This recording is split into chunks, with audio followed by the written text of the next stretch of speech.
Media உங்கள் கனவா? படிக்கும் அனைவருக்கும் internship, placement assistance. Pandey school of journalism short term கோர்ஸில் உடனே சேர 7338824242.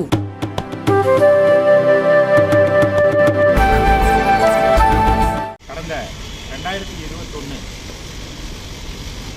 நடைபெற்ற வேதாரண்யம் சட்டமன்ற தொகுதியில் அதிமுக சார்பில் போட்டியிட்டு வென்ற முன்னாள் அமைச்சர் OS மணியன் அவர்களுடைய தேர்தல் செல்லாது, அதை ரத்து செய்ய வேண்டும் என்று திமுக சார்பில் அந்த தேர்தலில் OS மணியனை எதிர்த்து போட்டியிட்டு தோற்ற திரு வேதரத்னம் ஒரு தேர்தல் வழக்கை தாக்கல் செய்திருந்தார்.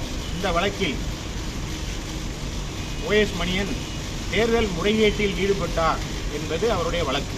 அதாவது தேர்தலில் அவர் வாக்காளர்களுக்கு பணம் கொடுத்தார், அவர் முறைகேட்டில் ஈடுபட்டார் என்று சொன்னார். அவர் புகார் கொடுத்தது, பணம் கொடுத்ததாக புகார் கொடுத்தது யாருன்னு பார்த்தீங்கன்னா திமுகவை சேர்ந்தவர்களே பொய்யாக ஒரு புகாரை கொடுத்து அதனை அடிப்படையாக கொண்டு இந்த வழக்கு தொடரப்பட்டிருந்தது. இந்த வழக்கு விசாரணை நீதியரசர் மாண்புமிகு தண்டபாணி அவர்கள் முன்பாக விசாரணைக்கு வந்து கடந்த சில மாதங்களாக நடைபெற்று வந்தது. இந்த வழக்கில் தற்போது OS மணியனுடைய தேர்தல் செல்லும் என்ற தீர்ப்பை வழங்கியிருக்கிறார்கள்.